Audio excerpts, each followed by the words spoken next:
یا ابت انی قد جاءنی من العلم ما لم یأتک فاتبعنی اہدک صراطا سویا یا ابت لا تعبد الشیطان ان الشیطان کان للرحمن عصیا۔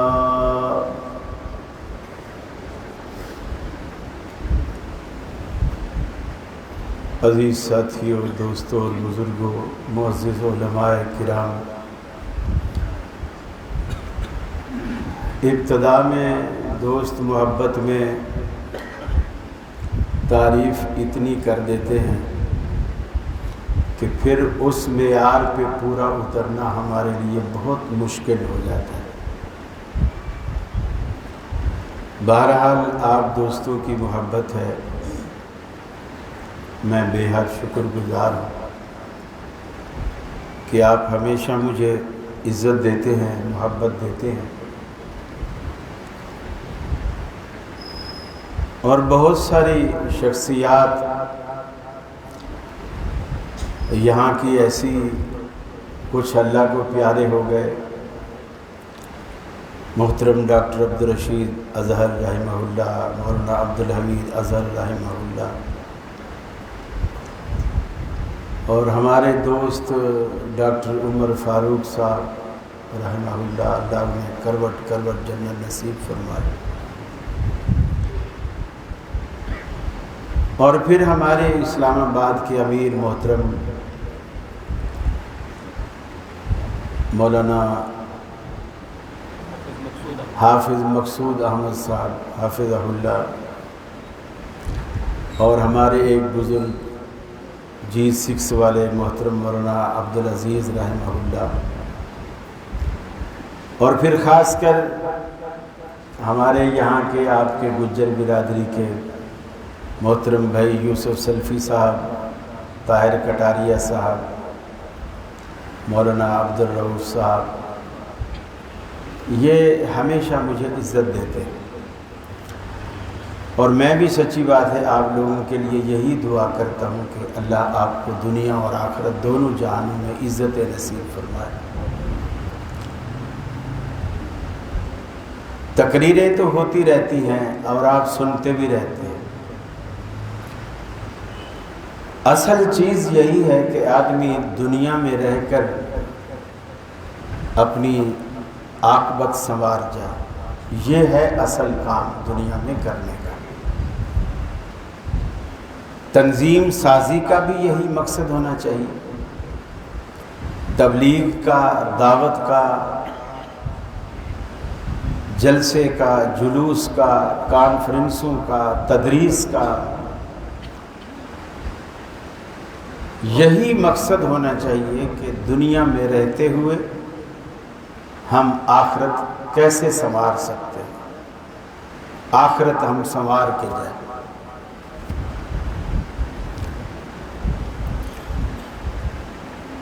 اور اس کے لیے بنیاد عقیدہ توحید۔ سیدنا ابراہیم علیہ السلام نے اس دعوت کا جب آغاز کیا، یہ اس کو بند کرو، خاص میرے سر کے اوپر ہے۔ سیدنا ابراہیم علیہ السلام نے جب دعوت کا آغاز کیا تو ان کو سب سے بڑی مشکلات اسی عقیدہ توحید کی وجہ سے ان کے سامنے آئیں، لیکن انہوں نے نبھایا۔ میں انشاءاللہ آپ کا زیادہ وقت نہیں لوں گا، مجھے 40 منٹ کا کہا گیا ہے، 40 منٹ آپ کے لوں گا، اور اس کے بعد ایک اور پروگرام ہے میرا خیال ہے یہاں ساتھیوں کا، اور شاید یہ جو پہلے موضوع آپ لوگوں نے رکھا ہوا تھا اس کے بدلنے کی وجہ بھی یہی ہے کہ اس کے لیے وقت تھوڑا زیادہ درکار تھا، جو آج کی نشست میں وقت نہیں تھا۔ ابراہیم علیہ السلام نے دنیا کو بتلایا کہ دنیا میں جینا، مرنا، عبادات، قربانیاں، یہ سب کچھ اگر اللہ کے لیے نہیں ہے تو پھر کچھ بھی نہیں۔ دیکھیے دنیا میں 4 بڑے اہم رشتے ہوتے ہیں اور ان سے محبت کی جاتی ہے۔ والدین کا رشتہ، جب بچہ ہوتا ہے انسان تو اسے ماں باپ کی ضرورت ہوتی ہے، وہ ان کے رحم و کرم پر ہوتا ہے۔ اور جب شادی ہو جاتی ہے تو اس کی وہ محبت ماں باپ سے بیوی کی طرف منتقل ہو جاتی ہے، پھر بیوی سے بڑا پیار کرتا ہے، حتیٰ کہ جوائنٹ فیملی سسٹم والے اکثر جانتے ہیں کہ پھر وہ دکان یا آفس سے رات کے 12 بجے بھی آ رہا ہے تو وہ کچھ چیزیں چھپا کر، ماں باپ سے چھپا کر 12-1 بجے بیگم کے لیے لا رہا ہوتا ہے، اور صبح اماں دیکھتی ہے کہ کچرا کنڈی میں کچھ ڈبے ایسے خالی پڑے ہوئے ہیں جو گھر میں نہیں تھے، یہ باہر سے آئے۔ یہ جوائنٹ فیملی سسٹم میں اکثر ہوتا ہے۔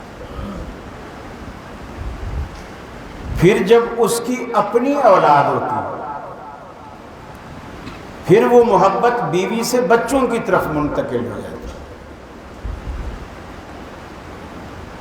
اور ایک انسان کا اپنا رشتہ اس کے اپنے وجود، اپنی جان کے ساتھ ہوتا ہے۔ لیکن قربان جائیے، سیدنا ابراہیم علیہ السلام نے یہ 4 نازک رشتے، اپنی جان سے پیار، بیوی سے پیار، بچوں سے پیار اور ماں باپ سے پیار، یہ 4 نازک رشتے اس کی عظمت پہ قربان کر دیے۔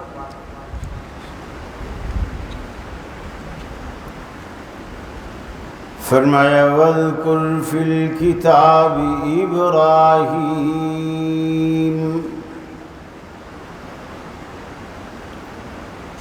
اے حبیب محبوبم، وَاذْكُرْ فِي الْكِتَابِ إِبْرَاهِيمَ،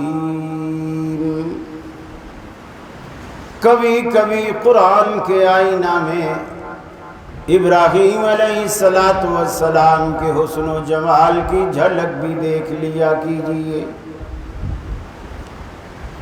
انہ کان صدیقا نبیّا، ابراہیم علیہ السلام تو ہمارے سچے پیغمبر تھے، ہمارے وفادار تھے، ہم سے محبت کرنے والے تھے، جو وعدے ہم سے کیا کرتے تھے انہیں نبھانے والے، پورا کرنے والے تھے، وعدے کو سچا کر دکھانے والے تھے،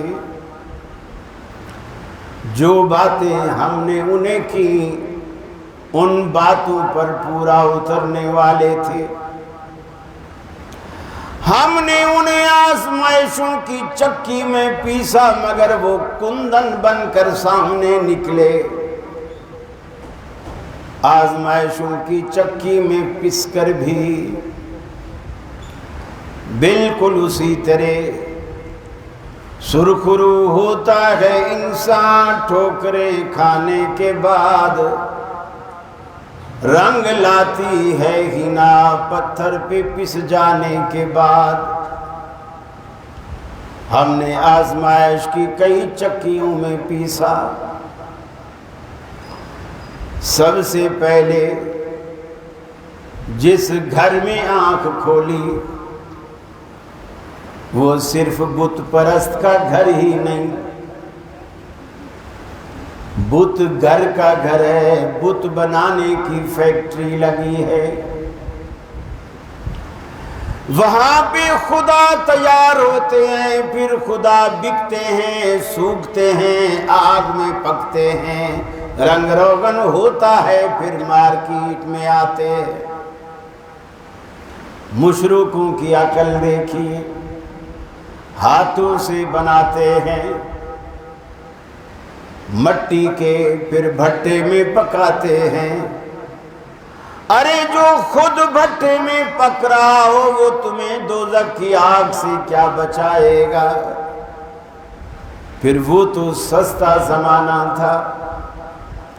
آج کے زمانے کو دیکھیے، آج بھی غریب کوئی مٹی کے لیتے ہیں، کوئی چینی کے بناتے ہیں، کوئی تانبے اور پیتل کے بناتے ہیں، اور جو اور زیادہ مالدار امیتابھ بچن جیسے ہوتے ہیں وہ سونے اور چاندی کے بناتے ہیں،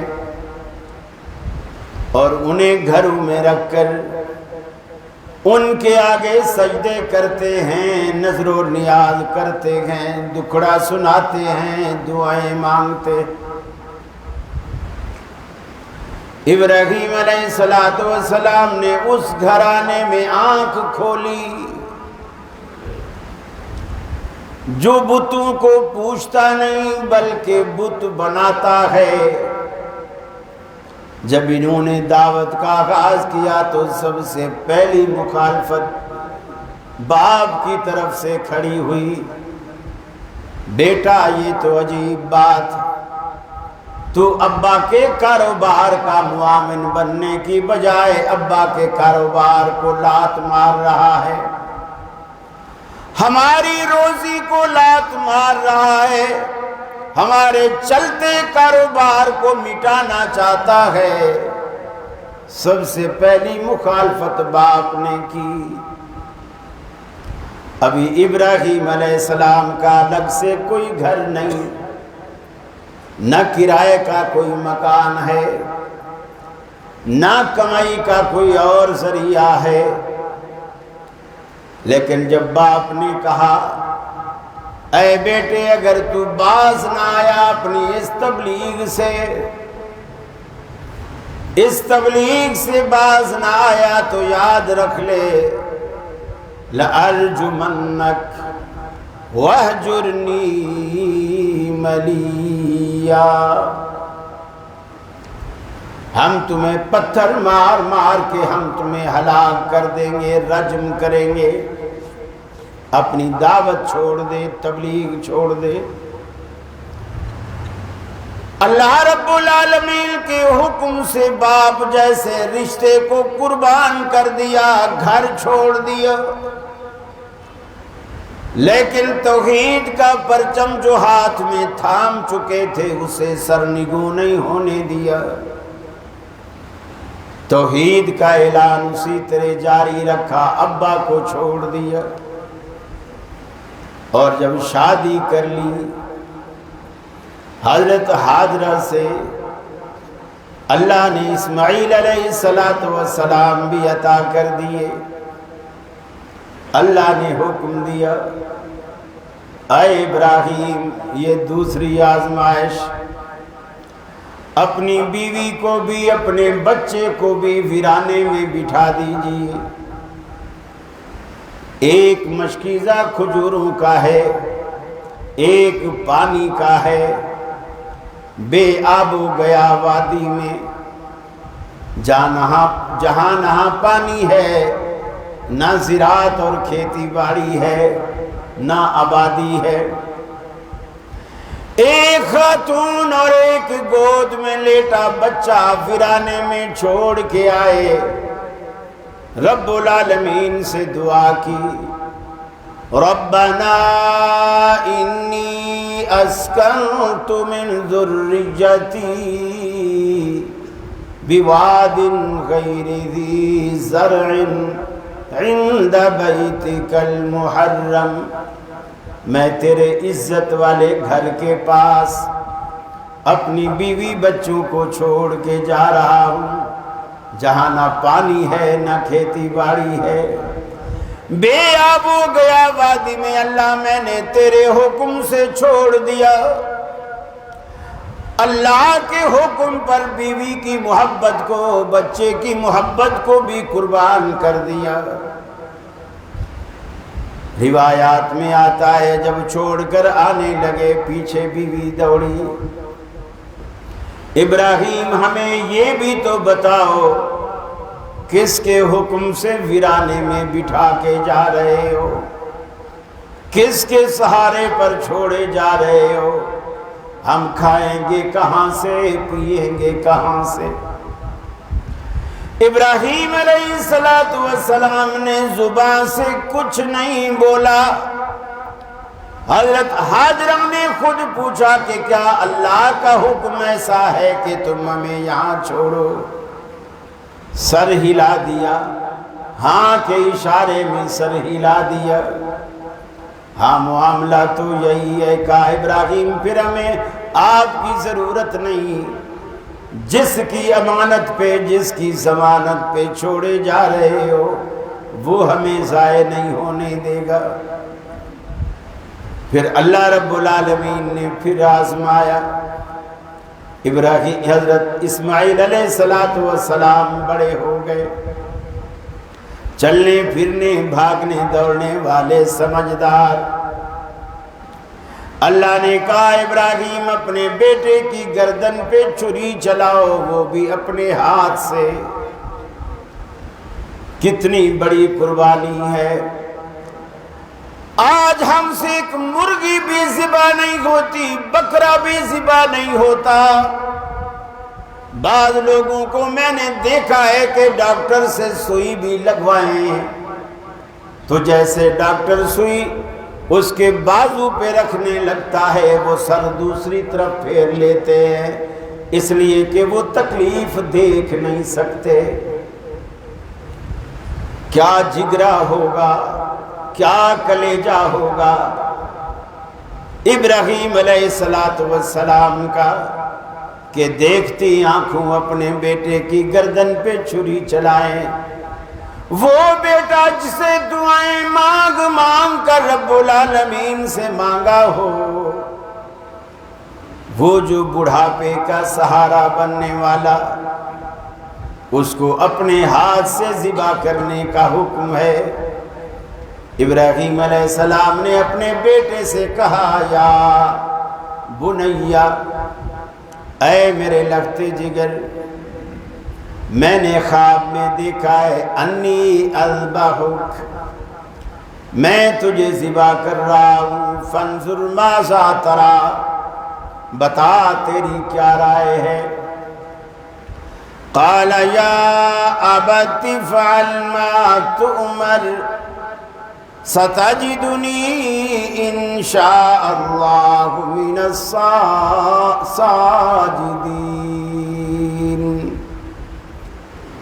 انشاءاللہ آپ ستجدنی انشاء اللہ من الصابرین، انشاءاللہ آپ مجھے صبر کرنے والا پاؤ گے، جو اللہ نے حکم کیا ہے اسے کر ڈالیے۔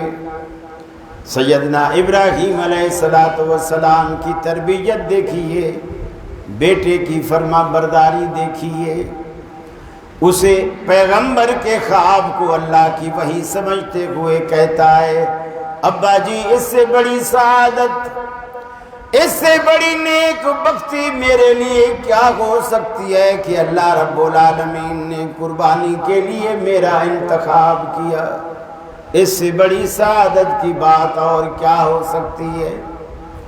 پھر ابراہیم علیہ السلام کو نمرود نے آگ میں ڈالنا چاہا، یا توحید چھوڑ ورنہ آگ میں جا، آگ میں بھی جانا گوارا کر لیا۔ ابراہیم علیہ السلام نے چاروں نازک رشتے اللہ رب العالمین کی توحید پہ قربان کرنے کا سلیقہ سکھایا، اور جب دعوت کا آغاز کیا، تبلیغ کا آغاز کیا، اپنے گھر سے کیا۔ فرمایا یا ابت لم تعبد ما لا يسمع ولا يبصر، اے ابا جی آپ ایسوں کی کیوں پوجا کرتے ہو، کیوں عبادت کرتے ہو، ما لا يسمع ولا يبصر، جو نہ سن سکتے ہیں نہ دیکھ سکتے ہیں۔ آپ ان کے آگے سجدے کرتے ہو، ان کے آگے اعتکاف بیٹھتے ہو، مٹھائیوں کے تھال رکھتے ہو، یہ دیکھ نہیں سکتے، ان سے التجائیں کرتے ہو، فریادیں کرتے ہو، نفع اور نقصان کی دعائیں کرتے ہو، یہ سن نہیں سکتے۔ ایسے بہروں کو، ایسے اندھوں کو پکارنا، لما تعبد، ابا جی ابراہیم علیہ السلام نے یہاں یہ نکتہ بھی سمجھا دیا۔ ہر بندے سے پوچھو ایسا کیوں کرتا ہے، اس کی دلیل مانگو، دلیل کے بغیر تمہاری ہر بات باطل ہے، جب تک اس کے پیچھے کتاب و سنت کی مضبوط دلیل موجود نہ ہو۔ لما تعبد، بیٹا باپ سے کیوں کر کے سوال کرتا ہے، لما تعبد، ابا کوئی مجھے دلیل تو دے، تو اس کی بندگی کیوں کرتا ہے، جنہیں اپنے ہاتھوں سے تراشا ہے، ہاتھوں سے بنایا ہے، اور پھر یہ سن بھی نہیں سکتے، دیکھ بھی نہیں سکتے، آپ ان کی بندگی کیوں کرتے ہو؟ وَلَا يُغْنِي عَنْكَ شَيْئًا، اور نہ آپ کو کسی چیز سے بے نیاز کر سکتے ہیں، کسی بھی چیز سے تمہیں بے نیاز نہیں کر سکتے، یہ تو اپنا وجود بھی نہیں سنبھال سکتے، تمہیں کیا سنبھالیں گے؟ ارے دنیا میں جب بھی آپ کی آیات پیش کر کے مشرکوں کو سمجھانے کی کوشش کریں، وہ جواب دیتے میاں یہ تو بتوں کی باتیں ہیں، یہ تو بتوں کی باتیں ہیں، یہ ہندوؤں کے خلاف ہے، سکھوں کے خلاف ہے، ہمارے خلاف نہیں۔ ہم جن کی بندگی کرتے ہیں وہ پتھر کے بنے ہوئے بت نہیں، وہ تو اللہ کے پیارے ہیں، وہ تو 11ویں والے ہیں، وہ تو 12ویں والے ہیں، وہ تو 10ویں والے ہیں، وہ تو 40ویں والے ہیں۔ اللہ کا قرآن کہتا ہے ان الذین تدعون من دون اللہ عباد امثالکم فادعوہم فلیستجیبوا لکم ان کنتم صادقین،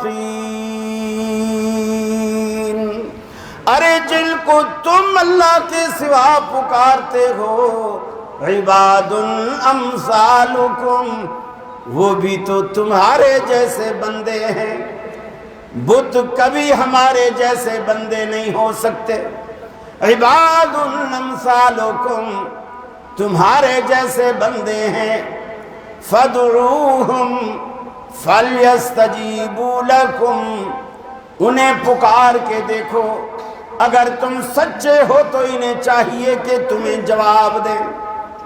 اللہ نے قرآن پاک پہ فرمایا أَلَهُمْ أَرْجُلٌ يَمْشُونَ بِهَا أَمْ لَهُمْ أَيْدِي يَبْطِشُونَ بِهَا أَمْ لَهُمْ أَعْيُنٌ يُبْصِرُونَ بِهَا أَمْ لَهُمْ آذَانٌ يَسْمَعُونَ بِهَا، ارے کیا ان کے اب وہ ہاتھ باقی ہیں جن کے ساتھ یہ چھو سکیں، ان کی آنکھیں وہ باقی ہیں جن سے دیکھ سکیں، کیا ان کے کان وہ موجود ہیں جن سے یہ سن سکیں، کیا ان کے وہ ایسے پاؤں اب موجود ہیں جن سے یہ چل سکیں؟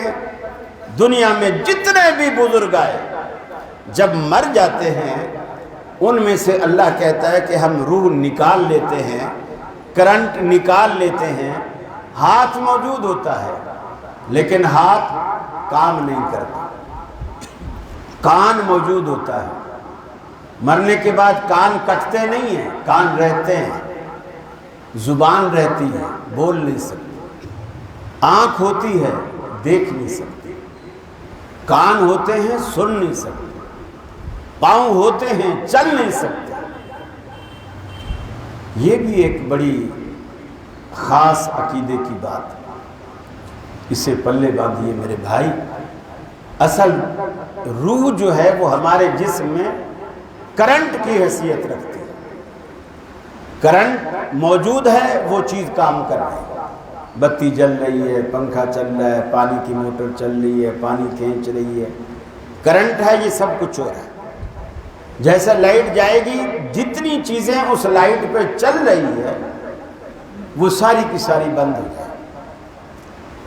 یہ انسان کے اندر جو روح ہے یہ اسی طرح کا ایک کرنٹ، ہم سن بھی رہے، دیکھ بھی رہے، بول بھی رہے ہیں، چل بھی رہے ہیں، ورنہ وہی انسان جو تھوڑی دیر پہلے بھاگ رہا تھا، کسی مقابلے میں اس نے دوڑ میں حصہ بھی لیا اور راستے میں اسے ہارٹ اٹیک ہوا اور فوت ہو گیا، اب وہ دوڑنا تو دور کی بات ہے، وہ آہستہ سے بھی نہیں چل سکتا۔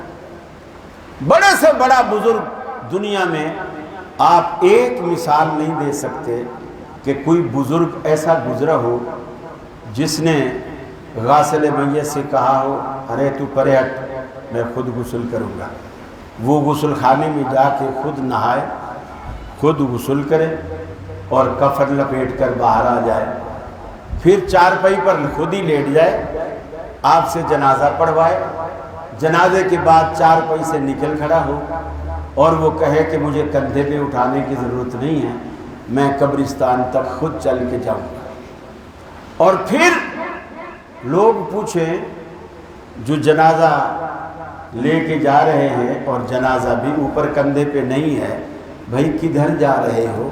وہ بتائیں یہ جو سامنے ہمارے آگے آگے چل رہا ہے نا کفن پہن کے، اس کو دفنانے جا رہے ہیں۔ تو لوگ کہیں گے کہ پاگل لوگ ہیں، اس کو دفنانے جا رہے ہیں، وہ آگے چل رہا ہے، زندے کو بھی کوئی دفناتا ہے؟ میرے بھائی بڑے سے بڑا بزرگ بھی قبرستان تک خود نہیں جا سکتا، خود نہیں جا سکتا، آپ کے کندھوں کا محتاج ہوتا ہے۔ اور پھر دیکھو شریعت نے کچھ چیزیں ایسی رکھی ہیں، مقصد ثواب بھی ہوتا ہے اور مقصد آپ لوگوں کو سمجھانا اور عبرت دینا بھی مقصود ہوتا ہے۔ جیسے تھوڑے تھوڑے فاصلے پر لوگ آتے ہیں، کندھا بدلتے ہیں، مثلا مسجد سے جنازہ اٹھایا، ابھی وہاں تک جائے گا تو جس نے پہلے کندھا دیا ہوا تھا دوسرا بندہ آئے گا، اس کو ہٹا دے گا اور خود اپنا کندھا دے گا۔ بظاہر تو یہ ہے کہ جی میت کو کندھا دینے کا ثواب ہمیں مل رہا ہے، اچھی بات ہے، لیکن اللہ تعالیٰ یہ بھی دکھاتا ہے کہ دیکھ دنیا تیرے مرنے کے بعد تجھ کو اپنے کندھوں پر بوجھ سمجھتی ہے، ہر سیکنڈ اور منٹ کے بعد لوگ اپنا کندھا بدل رہے ہوتے ہیں کہ تو ان کے کندھوں پر کتنا بھاری ہو چکا ہے۔ مرنے کے بعد ہمارا نام تک بدل جاتا ہے۔ مثلا میری میت اگر چارپائی پر پڑی ہو اور کوئی آئے اور کوئی پوچھے یہ کون ہے، تو کوئی بھی نہیں کہے گا یہ قاری خلیل، لوگ کہیں گے میت پڑی ہو، چودھری ہو، وڈیرا ہو، کچھ بھی ہو، اب وہ میت۔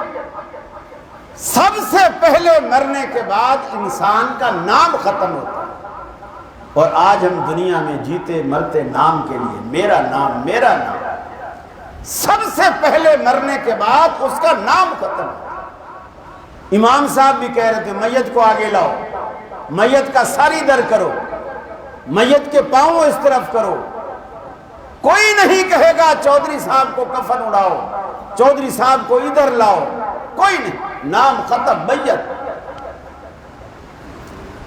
میرے بھائی اللہ سے ڈرو۔ اللہ رب العالمین نے یہ جو دنیا میں ہمیں چند دن دیے ہیں، ان چند دنوں سے فائدہ اٹھاؤ اور ان سے فائدہ اٹھاتے ہوئے اپنے عقیدے سنوار کے جاؤ۔ اپنے عقیدے بنا کر۔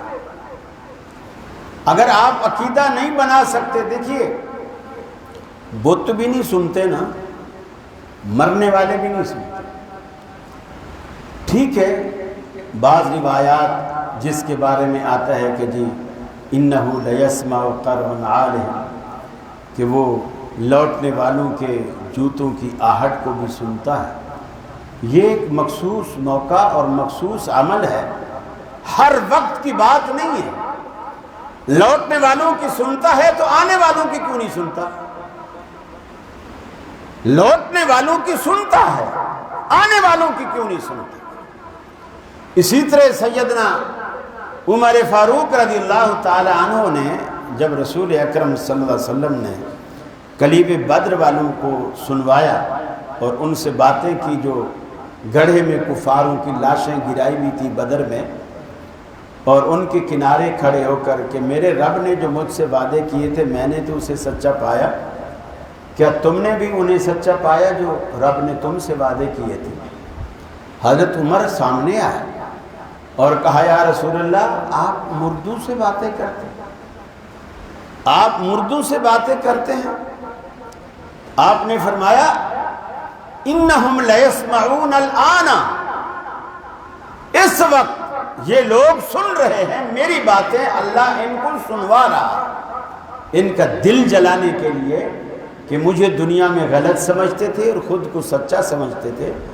آج اللہ نے میری باتیں، جیسے کوئی بچہ کوئی شرارتیں کر رہا ہو، مثلا آپ کی موٹر سائیکل کھڑی ہے، وہ بار بار اس پہ چڑھتا ہو، چھلانگ لگاتا ہو، آپ اس کو بولو بیٹا ایسا نہیں کر، گر جائے گا، مان ہی نہیں رہا، بار بار ایسا کر، آخر وہ گر گیا۔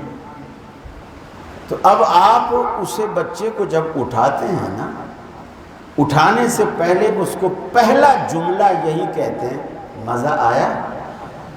اب میں نے جو منع کیا تھا تو باز نہیں آ رہا تھا، مزہ آیا؟ تو اللہ کے رسول کی جو وہ بات سنوائی گئی وہ اسی لیے سنوائی گئی کہ اب مزہ آیا میری بات نہ ماننے کا، مجھے غلط کہنے کا، نعوذ باللہ، میرے دین کو جھٹلانے کا، میری لائی ہوئی شریعت کو نہ ماننے کا، اب مزہ آیا؟ اور بعض روایتوں میں لیعلمون الآن کے الفاظ میں ہے کہ اب اس وقت یہ جان لیں، اور بعض روایت میں یہ بھی ہے کہ آپ نے حضرت عمر سے کہا اے عمر اس وقت تم ان سے زیادہ نہیں سن رہے، یعنی جیسے تم سن رہے ہو ایسے یہ سن رہے ہیں۔ اب آپ دیکھیے یہ دلائل و شواہد نہیں کہ مردہ سنتا ہے، مطلق نہیں ہے۔ اگر مردے سنتے ہوتے تو جب آپ کسی قبر پہ جا کر السلام علیکم یا اہل القبور کہتے ہیں، وہ اگر سن رہے ہیں تو بعض لوگوں کا یہ بھی عقیدہ ہے وہ جواب بھی دیتے ہیں۔ آپ ان کا کبھی کسی نے کسی قبر سے کسی مردے کا جواب سنا ہے سلام کا؟ کبھی سنا ہے آپ لوگوں نے؟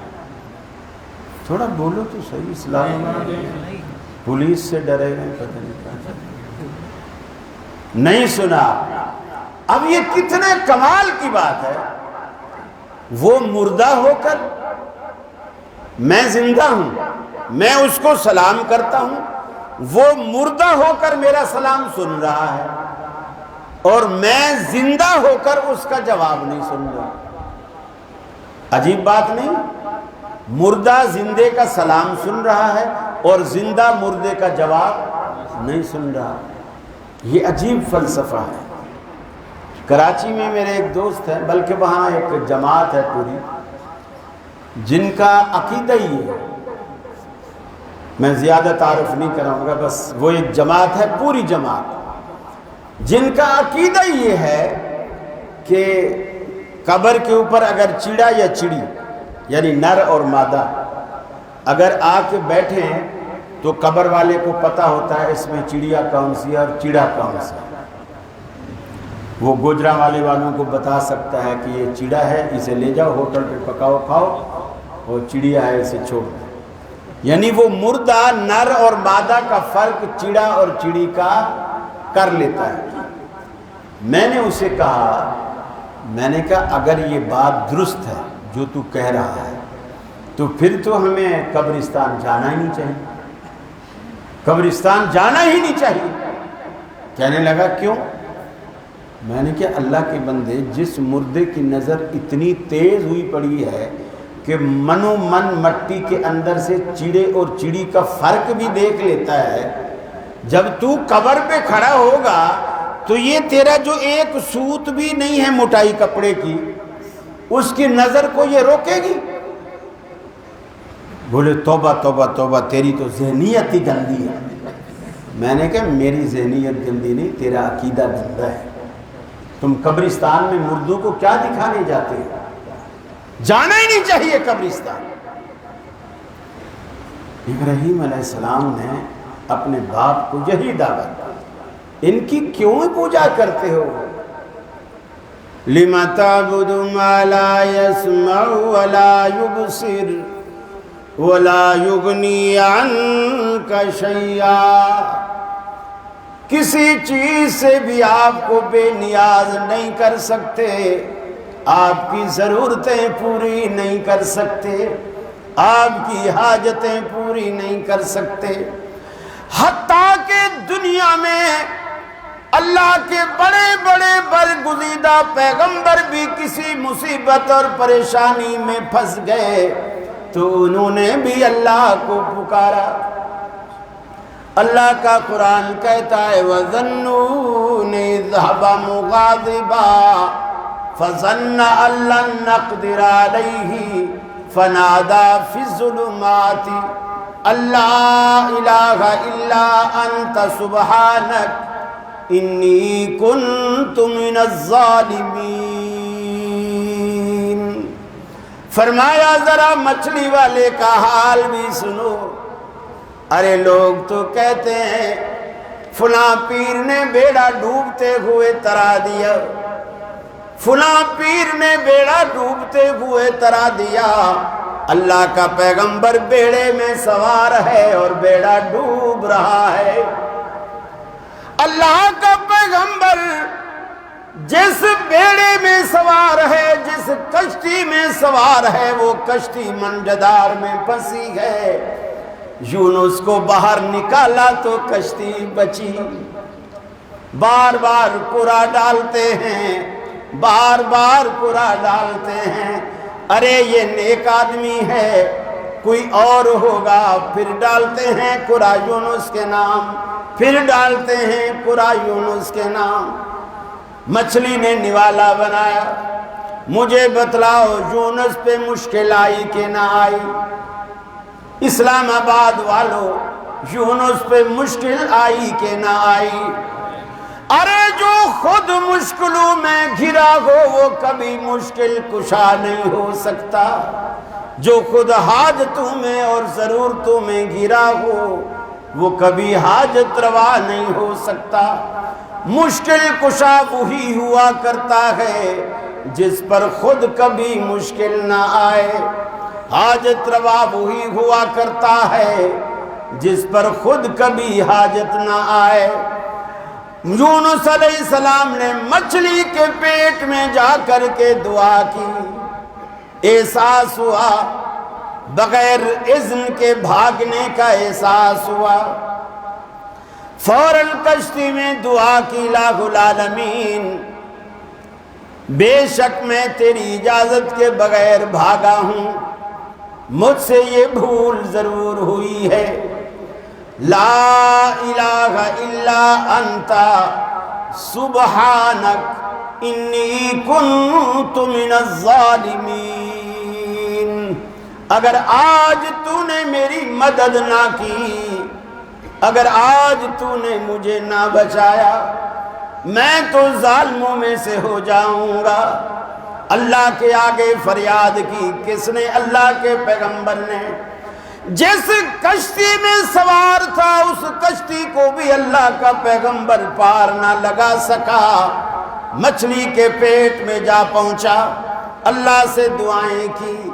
اللہ قرآن میں کہتا ہے لولا انہ کان من المسبحین، اگر یونس کے لبوں پر ہمارا نام نہ آتا، اگر یونس اپنی مشکل میں ہمیں نہ پکارتا، لَلَبِثَ فِي بَطْنِهِ إِلَى يَوْمِ يُبْعَثُونَ، ہم قیامت تک یونس کو مچھلی کے پیٹ میں رکھتے، ہمارے سوا کوئی اس کی دستگیری نہ کر سکتا۔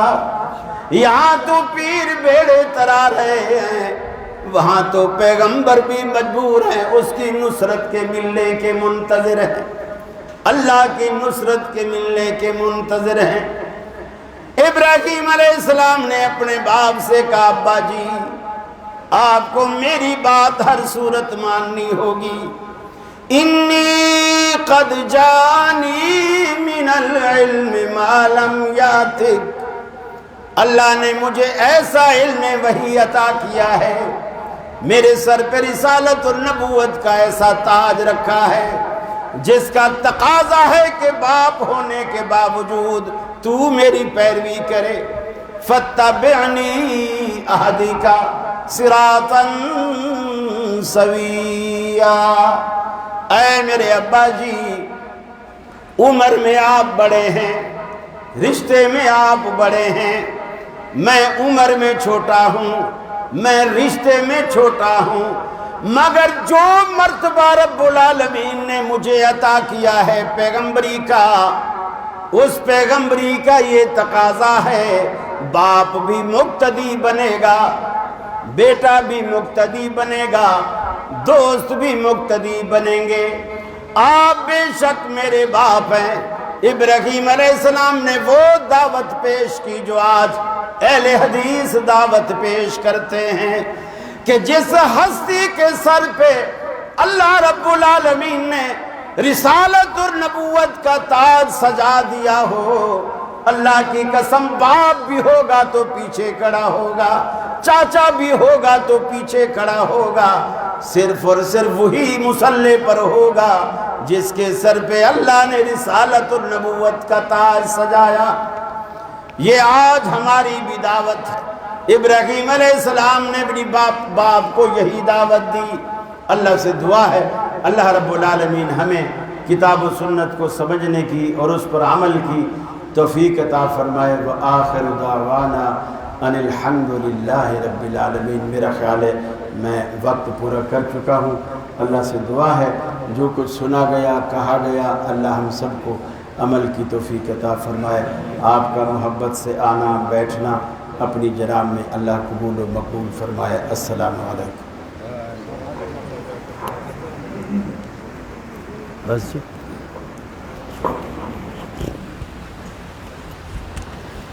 السلام علیکم۔ آپ سے گزارش ہے صرف 5 منٹ آپ سے لوں گا۔ آج الحمدللہ اہل حدیث یوتھ فورس اسلام آباد کے زیر انتظام